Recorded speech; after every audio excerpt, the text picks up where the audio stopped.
Hi, everyone. I am here with Fluffy on the right and Chocolate on the left. And I think that I am doing something that a lot of you are out there. And I am so glad that Peggy today sent out a question saying, what do you guys do to get yourself ready to watch the Earthfiles YouTube broadcast on Wednesday nights? And we got some lovely and funny responses. A lot of people grabbing their own cats to sit and watch me begin with my Fluffy and my Chocolate.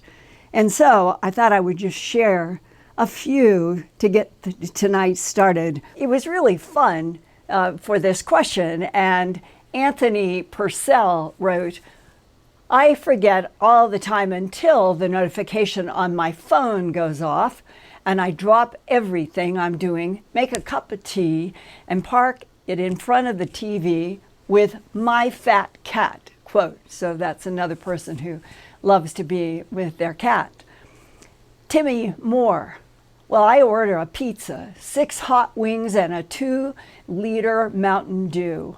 Put my cell phone in airplane mode, turn on the Wi-Fi so I can stream through my cell phone to my TV, and I don't want to get interrupted while I'm watching you on my 65-inch smart TV. Teddy Boren, well, I always make my hot wing and steak fries, crack a cold one, and get comfortable. And Kelly Azuma, Linda, I crochet while listening to your show every Wednesday. I love my weekly Linda fix. And that's really nice to hear because I love you guys. Our audience is growing and growing, and it is a wonderful feeling. And in last September's 4th, a week ago, in my Earthfiles YouTube broadcast, I reported about the August 1977 Bermuda Triangle experience of U.S. Navy electrician and communications and intelligence analyst who asked me to call him Roger. The Bermuda Triangle off the coast of Florida is linked to the disappearances of at least 1,000 people over the past 100 years. Planes and ships suddenly are gone without explanation. And what Roger and his Navy colleagues encountered was a bizarre purple-colored tornado that seemed to open up a crack between this matter world and another dimension or timeline. And a yacht from the year 1958 instantly appeared on the sea in front of them. After Roger went on board to investigate the shiny new yacht and read its 1958 logbook, he was stunned when orders came from higher authorities to blow up that yacht that had suddenly emerged in whatever this dimensional rift was in the Bermuda Triangle. Further, during his Navy career between 1976 and 1982, as an electrician and intelligence analyst, Roger also learned that the United States was using terahertz frequencies in weapons against UFOs. And there's a lot of you who have been emailing me about the 7-part series that I have been unfolding between last Wednesday and now about terahertz being the key to the mysterious nano-layered bismuth and magnesium zinc metal that I have been trying to investigate with many laboratories and scientists since Art Bell and I received pieces back in 1996 up to the current day. Well, a couple of hours after last week, September 4th, 2019, Earthfiles YouTube broadcast was over, I received an email from Roger dated September 4th, 2019 at 10:45 p.m. Mountain Time here in Albuquerque, New Mexico. Quote, note time, he's saying to me in his email, just received phone call from unlisted number. The man said, you have violated your security clearance. You are now under investigation. So, addressing to me, Linda, someone is paying close attention to your podcast. I think you are very close to the truth, and this is making someone nervous, close quote. In the week, I have also received communication from a military person who has firsthand knowledge about the massive architecture 2 miles under the ice in Antarctica that Spartan 1, the U.S. Navy SEAL commander, has reported to me about in my whistleblower videos that first began airing here on my Earthfiles YouTube channel. This new communication in the last few days is in response to questions that I have received in emails from engineers and military people who say it is impossible to take a submarine down 2 miles to access a submarine docking facility so deep. Quote, because we don't have materials, the engineers and military people argue, to build subs that could sustain those pressures, close quote.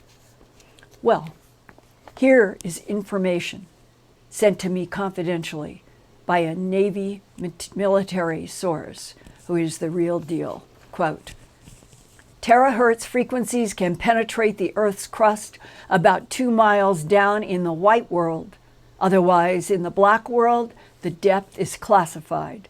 Our current black sub fleet can easily reach well beyond 2 miles deep. Our ability to deep dive has been revolutionized by incredible science in black world that includes materials, applied and theoretical physics, time travel, portals, cyborgs, robotics, computing, and so on. We can go to incredible classified depths. For white world engineers and scientists, their exposure to this knowledge is limited given the fact that access is severely limited, close quote.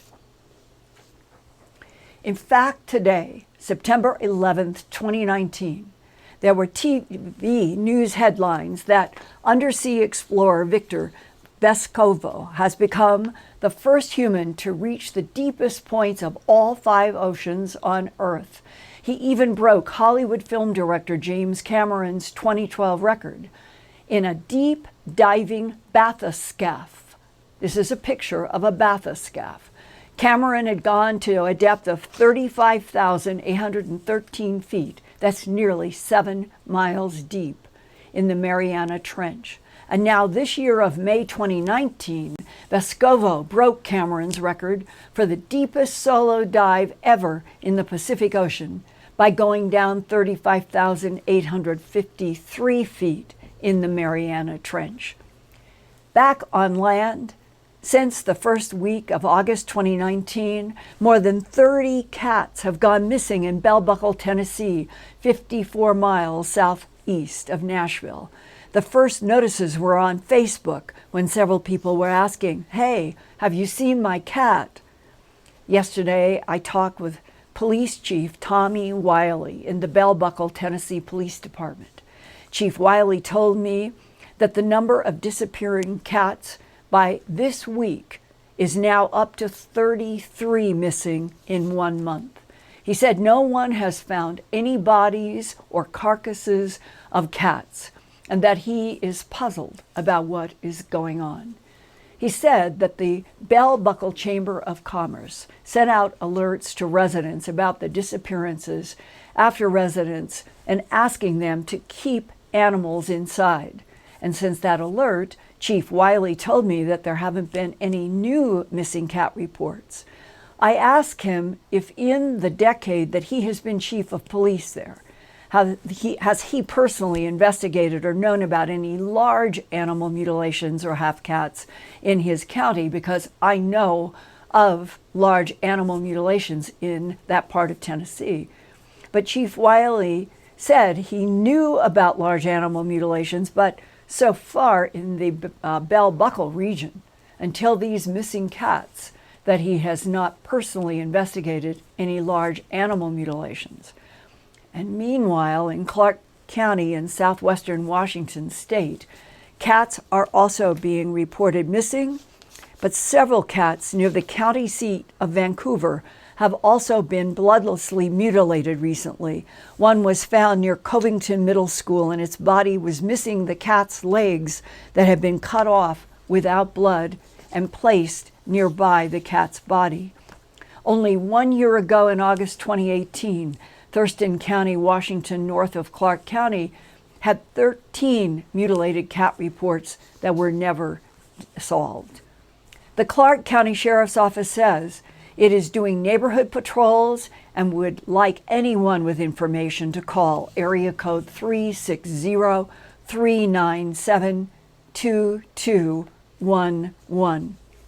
Now, about 640 miles south of Washington State's Thurston and Clark counties, you come to South San Francisco and the San Francisco International Airport.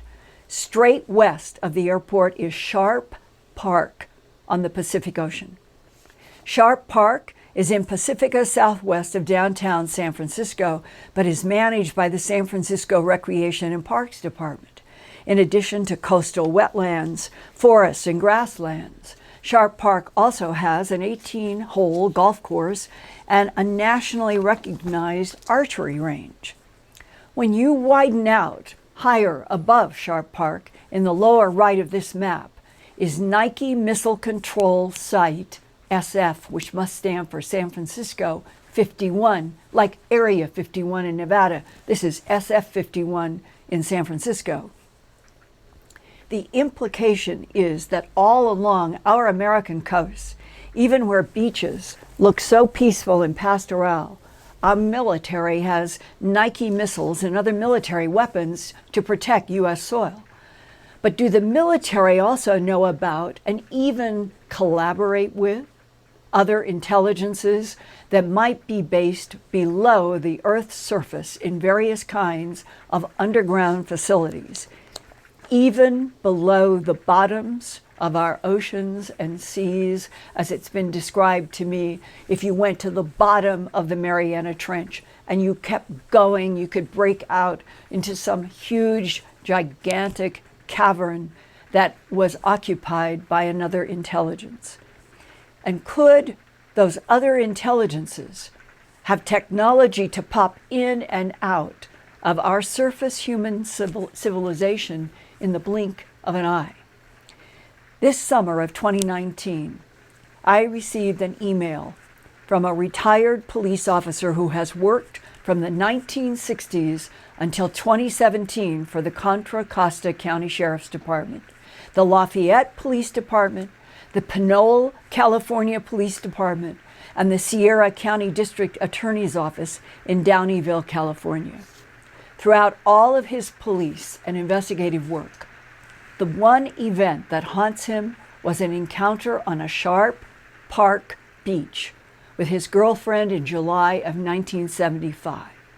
Now, 76 years old, Jim Filippi gave me permission to use his real name. Quote, I had an event that took place about 20 miles south of San Francisco, California at Sharp Park on the beach of the Pacific Ocean in July of 1975. So it's been bottled up for many years, and I think I need to let it out. You seem to be a good person to hear this story, and maybe you can tell me what it was. The story is what I believe to be a close encounter of the third kind. No doubt in my mind. It happened on the ocean beach and involved three beings. I had an eyewitness with me at the time, close quote. Here now is retired police officer Jim Filippi, age 76, telling what happened to him and his girlfriend in July 1975 on the beach at Sharp Park in the California Palisades southwest of San Francisco. Back in 1975, I decided to buy a new pickup truck, and I bought a Dodge Ram 4x4 pickup truck, and I had some monster tires put on it. I thought it looked really cool. They were just like tractor tires almost, and I had a girlfriend, and I said to her, let's take the truck out for a test drive somewhere, and she says, let's go to the ocean. So we got in the truck and proceeded to head towards San Francisco and got onto a highway called Highway 1, which is a highway that parallels pretty much the Pacific Ocean, and proceeded for maybe about 20 miles when we came upon a sign that said Sharp Park. And I said, this looks good, and it was a big parking area, so we pulled in to the parking area and looked around, and there's people and cars everywhere, and a nice sandy beach on the side, and a guy came up to me and says, "What are you guys doing?" And I said, "Well, we're just wondering if we could do something with our trucks." He says, "Well, it's legal for you to drive down on the beach if you want to." I said, "Really?" He said, "Yep." And he says, "Right over there, you just drive right through that gate and get down on the sand and start going." I said, "Okay." So we did. I got on the sand and I started driving, and we were going south next to the ocean, cruising along maybe 20, 25 miles an hour, and just going and going and going, and pretty soon there's no people in sight. There's nobody around. No, I don't see any boats. I don't see anything, and I see something red coming toward us, and I'm thinking, what the heck is that? Well, it was one of those quad-type motorcycle things. It's coming toward us. Somebody's sitting on it. This guy is just flying, and it's going up in the air and down and up and down. Pretty soon he goes up in the air, and his cycle goes one direction, and he goes the other and lands in the sand. So we stopped and got out. He's down on his knees. I asked, "Are you okay?" He says, "Yeah, I think so," and he's brushing himself off. I said, "Are you sure you're okay?" He says, "Yeah, I think so." So he takes off, and my girlfriend, we get in the truck, and I put it in gear, and I start to go, and the truck goes, rrr, rrr, rrr, rrr, rrr, rrr, and it just starts burying itself in the sand. Do it again, and it's just rrr, rrr, rrr, rrr, buried in the sand. I mean, this thing is down to the floorboards and sand, and we're stuck. Can't move. We had no shovel, no tools with us. By hand, we pulled the sand out from each wheel, trying to make a little ramp so we could get out of the sand. We get back in, and it just we're there for at least an hour trying to get out of the sand. And the tide is coming in, and the little waves are coming up to the truck. And before too long, the truck's going to be taken away by the ocean, and we're really kind of in a panic state. We look both directions, north and south, and there is nobody in sight, nobody in any direction. So I told my girlfriend, the only thing I could think of to do is let the air out of our tires. And she says, "Okay." I knelt down to the front left tire to let the air out, and as I reached the stem, I just pushed it like that, and I heard a very deep voice, "Do you need help?" And I sprung to my feet. Well, where in the heck did that come from? And right behind my truck were three beings, and I'm not going to say humans because I don't think they were. They were at least 7 feet tall, at least. And they had long hair and thin faces, and they were kind of, I don't know, they were like Mid-Eastern kind of looking color skin. They were darker skinned. But when I looked at them, I thought, these guys look strange. And I said, "Yes, I do."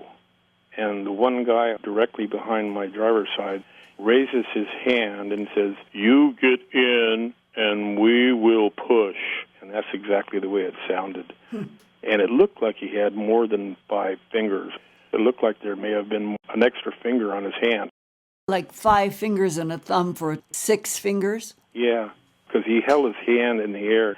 And I knew these guys were tall because they were wearing like these brown gowns, like robes with rope thing tied around their waist. And the reason I know that is because their waists were right at the back of my truck. And my truck was a big truck. So these guys were at least 7 feet tall. They all looked the same. You know, the Jesus Christ kind of thing. What was the color of their hair? Brown. And it went down to the shoulder or below the shoulder? It was right to the top of their shoulder. Their beards were medium size. They weren't real long. They were maybe 3 or 4 inches. And do you remember the eyes, color, shape, size? They were round eyes, and they looked like they were brown. Would they look like a human eye or different? They looked human. But why are they dressed like this? And why are they 7 feet tall, and why do they have 6 fingers? Yeah, exactly. These are the things that's going through my head. My girlfriend as well saw them and heard them. If these were any kind of, I don't want to say alien or extraterrestrial, I don't know if they were, but if they were, I actually communicated with them in voice, and they spoke English.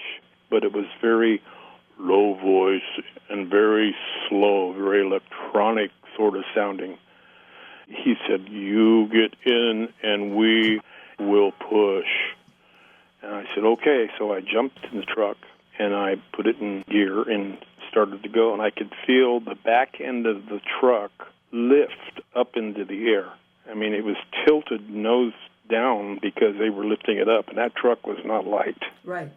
They lifted it up, and I put it in gear, and I started to go, and I got traction, and I went forward, and I immediately made a left U-turn, turned around immediately, stuck my hand out the window to say thank you, and they were gone. Did your girlfriend see them leave? She didn't see them leave. She just knows when we got turned around, they were gone, and they were nowhere in sight. And they didn't fly away in any kind of craft. They didn't drive away in anything. Where did they go? That is the thing that's been on our mind for 40-plus years. Where did they go? Did you see tracks of any kind where they had been? No. And I've never told really anybody this story because it's so unbelievable. And the reason I haven't revealed the story is because I was a police officer. I was afraid of, some retaliatory type things, thinking that I was a wacko or something, and, I didn't want to lose my job. When I turned around, I was so shocked that they weren't there, I couldn't believe it. Where in the hell did they go? And 2 days ago, on September 9th, after our interview that you have just heard excerpts from, he emailed me that he had talked with his 1975 girlfriend who they had married, and now she's an ex-wife. And he wrote to me what she said just a couple of nights ago. She said that she only remembers the upper heads of the three men because she remained inside the truck looking out the back window during the whole event. And she said, but I remember the whole thing very well. And then he says to me in this email, and Linda, I recall you asking me if I had any dreams about this incident, because many people do. They will have missing time or some sort of a phenomenon, and within a couple of weeks often, there will be some kind of a vivid dream as if the mind is trying to make sense, or the beings themselves come and manipulate human minds, trying to communicate with us more. And he said, I did have some dreams right after, and that means back in 1975, but none since, that is, Linda, until last night. This would be after our interview. I had a dream that they were at my back door, and that would be in Downeyville, California now, and asked that same question that he heard back in 1975, do you need help? I said yes, and they said back to me, Linda will help you. It was just a dream, I think, close quote. Well, if I can help Jim or any of you out there, I will always keep trying. And I think that this is truly one of the most fascinating subjects, this issue of things popping in and out, perhaps of dimensional leaps. And the question is who, what, and why, and how. Well, for the past couple of days, we've posted on social media this question from me to you. I wonder if any of you have ever encountered what looks like a human being in front of you, which suddenly disappears.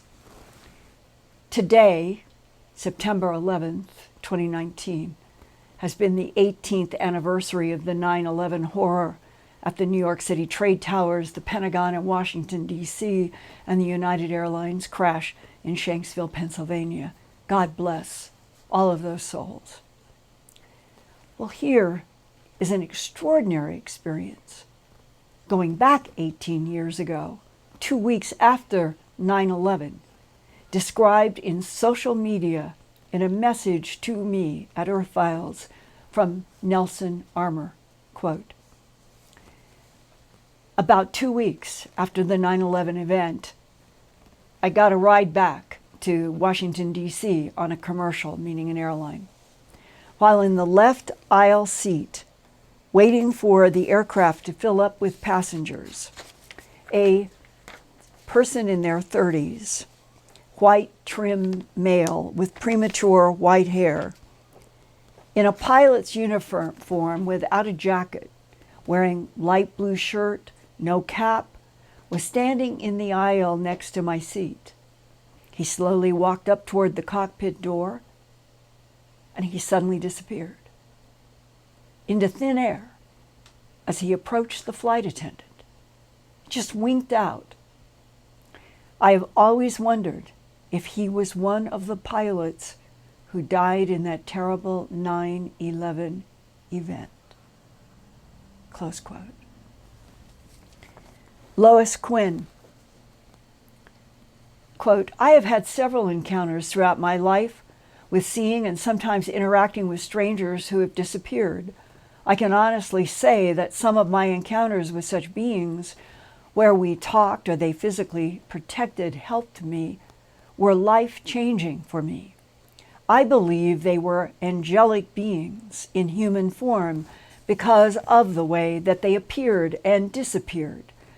There have even been witnesses to some of these encounters. The most recent episode happened in the middle of the night in my home. What appeared to be a man was standing in the room when I looked around. I've seen so much in my life, I didn't panic. I simply tried to make out any features I could in the darkened room of my house. Perhaps 5 seconds had passed when the figure moved and put his index finger to his mouth, like you do when motioning another to stay quiet, like saying, shh. That was the moment that I knew someone was physically there. I sat up suddenly in bed and made a loud sound, taking indrawn breath because of my surprise. And that figure literally disappeared before my eyes." Close quote. Diane Sharp, "I saw 4 identical men in black gliding toward me 2 by 2 and came within 2 feet in front and stopped. All had black suits, white shirts, narrow black ties, black thick shoes. They did not move their legs or move their arms as they came forward toward me. I had 2 large serving trays ready to replace on a table for a campaign rally I was doing. These men had blonde crew-cut hair, blue eyes. They did not speak to me.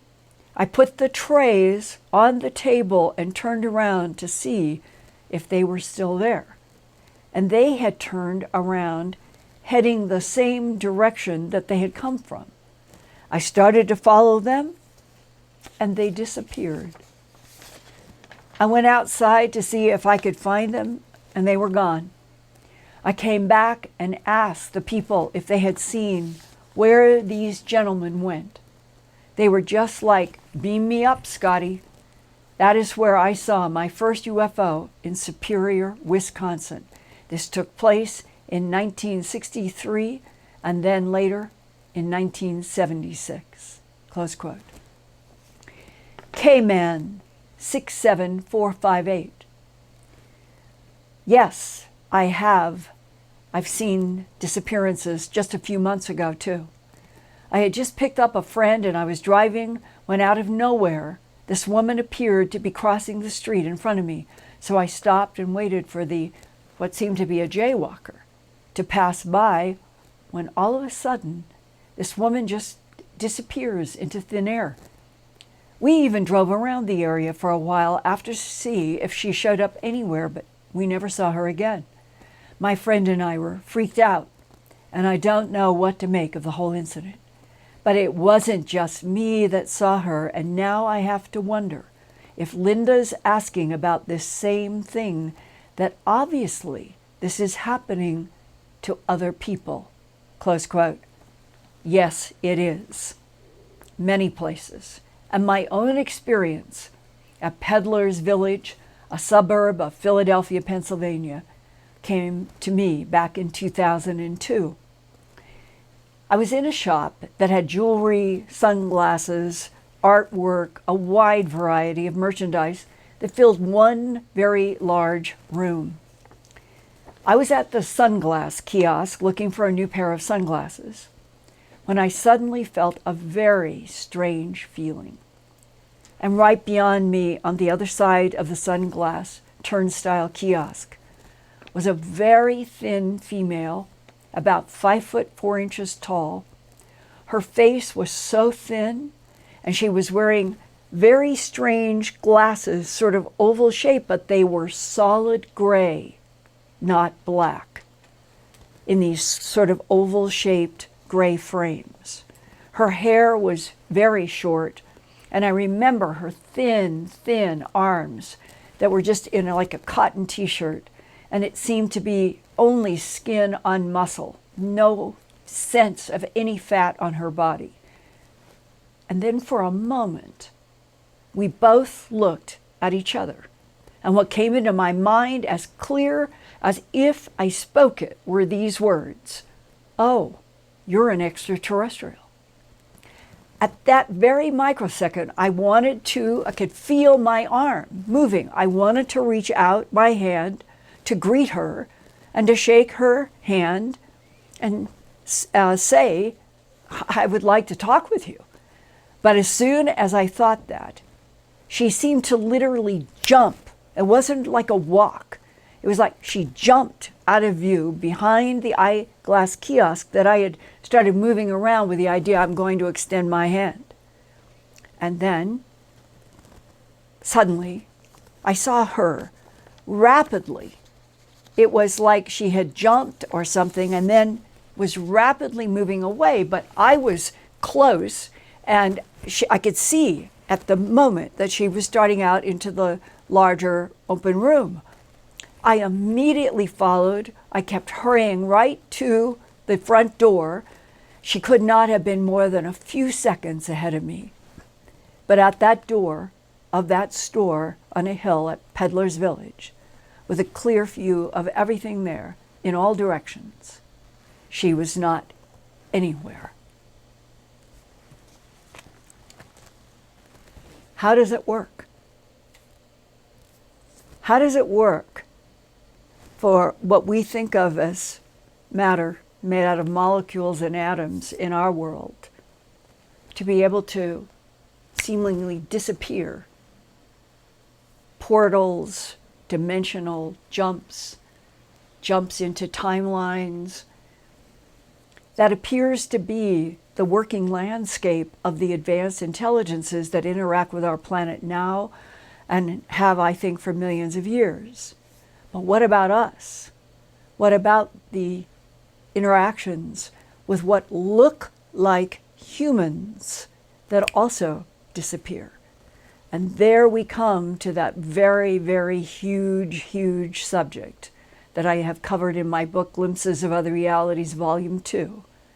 Cloning technology by advanced intelligences that can clone any body that they want, insert their consciousness and life force into it, and then interact with all of us on planet Earth with nobody having a suspicion until something bizarre, like a disappearance right in front of us. And then we are left with that residue that haunts Jim Filippi, that haunts other people. What have we just interacted with? And why does it?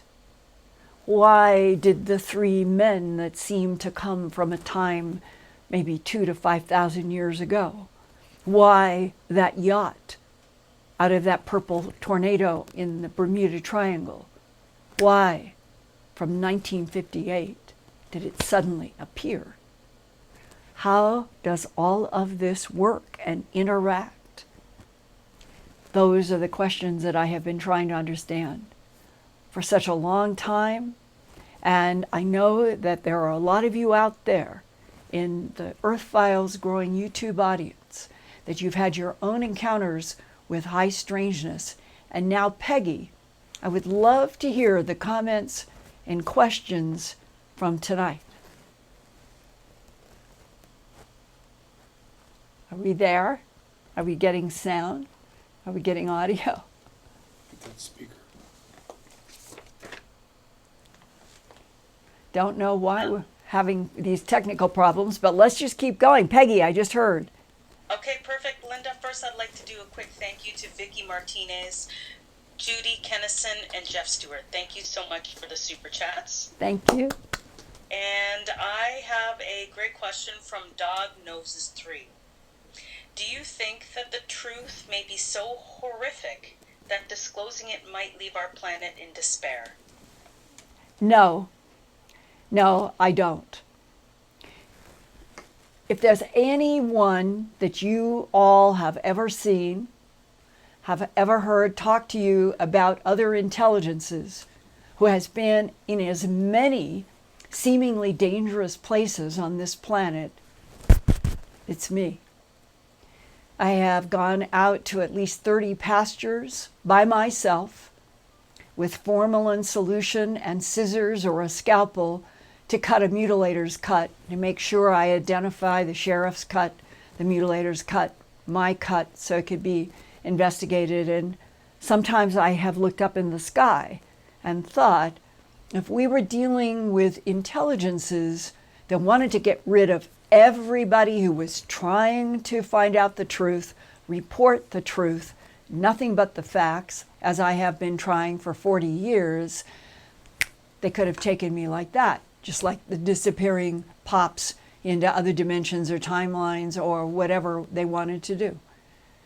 The very fact that I am still alive and that I am still reporting, and that the number of facts that I have accumulated in 40 years about government policies of denial and what's in the black world, what scientists who have come from the white world into the black world, from scientists in the white world that are beginning to try to explore some of these questions about, are we in a holographic universe? And if so, is this a projected universe? And if it's a projected universe, are the projectors the ones behind all of the missing disappearances, all of the high strangeness that goes back for millennia on this planet? As John Keel called this, a haunted planet.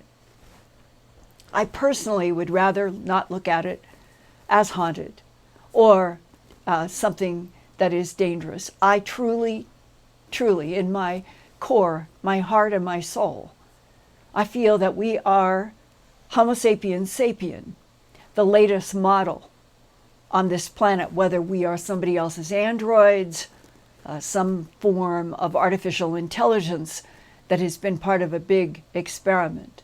There is something extraordinary about us, and that this is the time for the truth just to start being said to us by the power brokers and the authorities. And on the other side of telling the truth is the kind of relief that I see every day in the hundreds of emails and handwritten letters that come from so many of you from around the world. And you are saying to me, Linda, just like Jim Filippi, I have held this in. He said, I've held this in since 1975 because I was a police officer and I couldn't risk the possibility that I would lose my job if I talked about the 3 men at the Shark Park disappearing on the beach.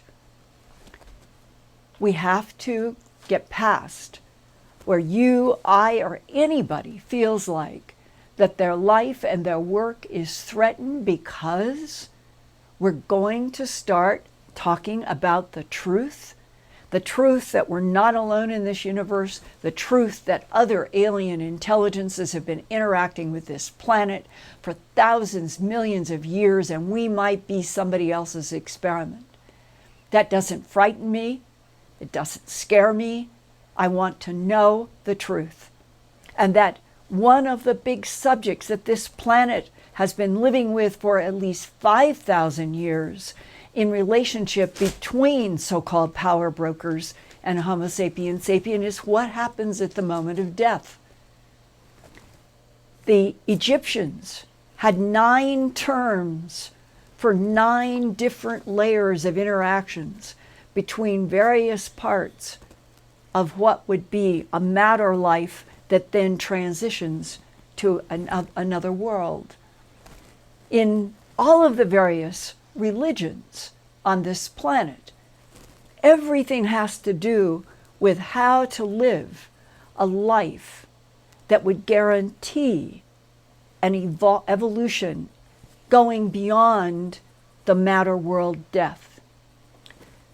If that's also what the non-human intelligences that may be based on our planet, based through our solar system, out through the Milky Way galaxy, if they have some more refined control on what happens with the life force and the soul, and that they can live maybe 1,000,000 years in some various forms, and that they have kept us in the dark, but now it is time for us all to learn about the cloning technology, about the transfer of life force. We're beginning to hear our own medical doctors and scientists talking about how in the next 50 years they're going to have pills to guarantee healthy lives of 150 years for humans on Earth because of the rapid advancements in genetic technology.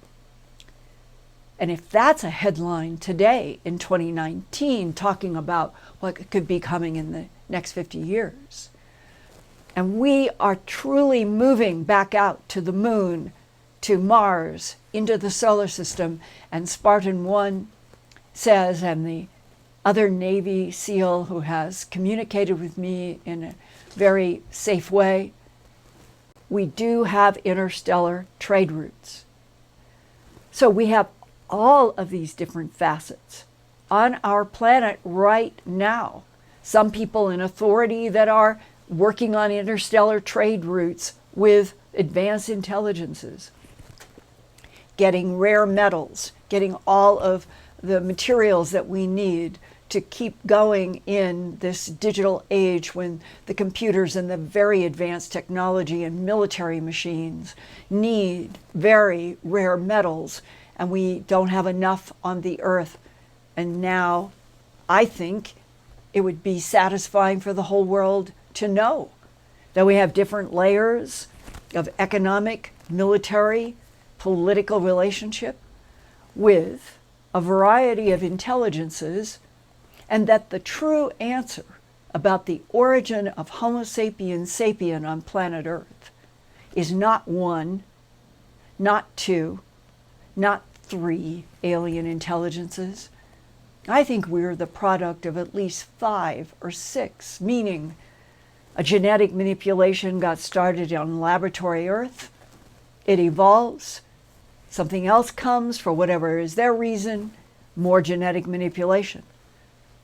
I think that Homo sapiens sapien is something maybe really special, and that that's one of the reasons why there have been these interventions by the 3 men on the beach in Sharp Park for Jim Filippi, when he may, with his girlfriend then, may have drowned as the truck went out in the waves because they couldn't get it out of the sand.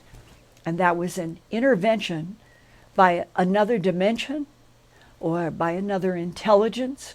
And it has happened throughout the oral and written history of this planet. There have been so many people who have been saved, and there's the phrase divine intervention, working and confusing against it are all of the other side stories about things dark and shadowy and demons and things evil.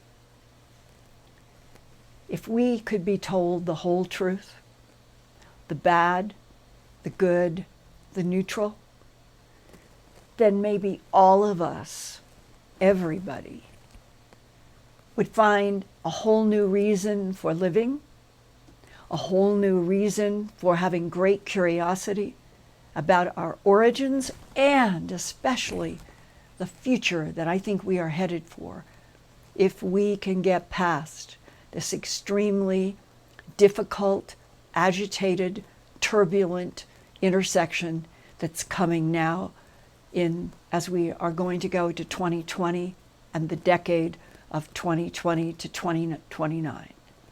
There are all kinds of predictions, there are all kinds of forecasts that the combination of a planet that is warming, colliding with atmospheres that are going to be drenching with huge floods part of this planet, while other parts of the planet will be dying from not having any water and therefore no food.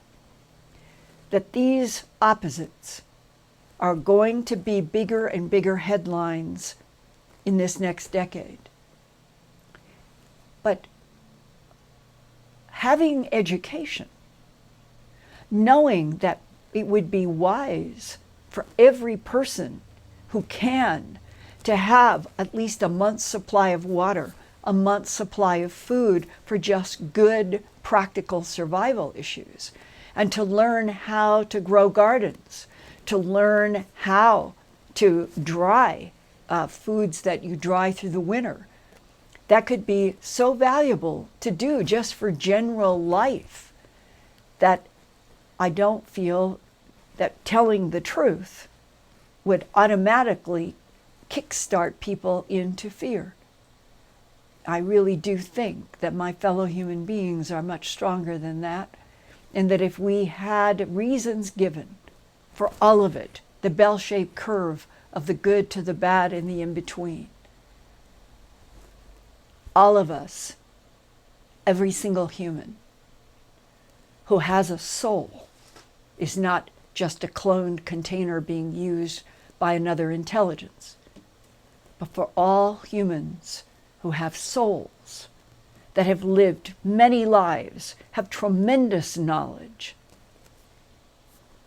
We humans with souls might find a brand new comfort in seeing a future on this beautiful planet in which all humans became wiser, more protective of this planet, learning and knowing and teaching children how to preserve and honor and cherish the environment of plants, the environment of animals, that we all need each other. That is my dream for this beautiful, beautiful planet that I think is so special. So, thank you for a question that put me into a jazz riff. But everything I've just said, I feel is the reason why. Don't anticipate dark. Don't anticipate bad. Always put your curiosity and your mind's goal on learning what is good, what is life, and that to me is what you concentrate on. Now, is there another follow-up question, Peggy? We do. I have, this one's a little lighter in fare. It's from Justin. And he would like to know, what do you think is going to happen next week with Area 51 storming? I heard that it's all been canceled because the local towns, of which Rachel would be the center, that they are now casting that this could have been kind of a life-threatening event to if 1 million people showed up and there was no food, no water, no place to stay. That's, as I understand, is how it's being cast. And that probably is a convenient way for power brokers to neutralize what they're not prepared for yet. And that is a huge millennial generation that want what I want. The truth about other intelligences, the truth about the so-called UFOs, UAPs, technology that our own Navy pilots now for 2 years have been saying that the maneuvers of the UFO, UAP, that they are now admitting that the maneuvers and the speed and the stopping in midair and the 90-minute turns, it doesn't matter what we've built in the black world, meaning a machine that would have a human pilot in it. The Navy pilots are saying that they are watching maneuvers that are impossible for a human pilot. So I think that is a great, strong place to open this all up, and my hat off to the Stars Academy, to Tom DeLonge and Steve Justice and Howe Putoff and Jim Semivan and Lou Elizondo and all of those people who have been for 2 years trying to leverage open the truth by going to the Navy pilots, by somebody saying, yes, Navy pilots, you can now talk about your own infrared videos of objects that are doing the impossible, that you can talk about your own interaction mentally, as they have thought, with whatever's in the UAP UFO, having the ability to anticipate exactly what a pilot, like David Fravor, he said, I thought about where I wanted to fly in my Navy jet. Boom! Just like that. The UFO went to where he was thinking about where he wanted to go. So we're dealing with intelligences that treat us humans a little bit like chess games and cat and mouse. And that says to me that it could be fascinating if we actually had real global world communications with intelligences that are doing in our skies, our water, on the moon, what we see and know is not human. So I think this is exciting. Oh, I'm hoping that by New Year's of 2019, and at the latest, New Year's of 2020, I'm going to keep doing bets for both of those New Year's, that we are going to have that headline and that there will be details and all the information won't be there, but it will be. We're not alone in this universe. How preposterous. And that the mythology that we have been sold a bill of goods on this planet in so many ways. And now is the time for the revolution, for us to start doing star shots. As the chairman of the astronomy department at Harvard University, Avi Loeb, he and I have done interviews, and the enthusiasm and the energy that he feels about getting the small wafer craft headed for, let's say, Alpha Centauri, 4 light years away, if they can get it up, starting the first launch at 20% the speed of light, another launch at 30% the speed of light, and eventually getting up near the speed of light. Those craft could be passing each other on the way to Alpha Centauri. And then the question that they have is, how do you get back to Earth in a timely fashion from things that are moving or trying to get up toward the speed of light? Mars. If we get a base on Mars, whether it's Elon Musk or the United States or whoever, we get bases that are public, because I think there are bases up there already. We get public bases on Mars, we're going to have 6 o'clock news reports from Mars. It'll just take the speed of light loop, which I think is 8 minutes. So we'll have reports that will probably come in stages that we will be seeing on Mars.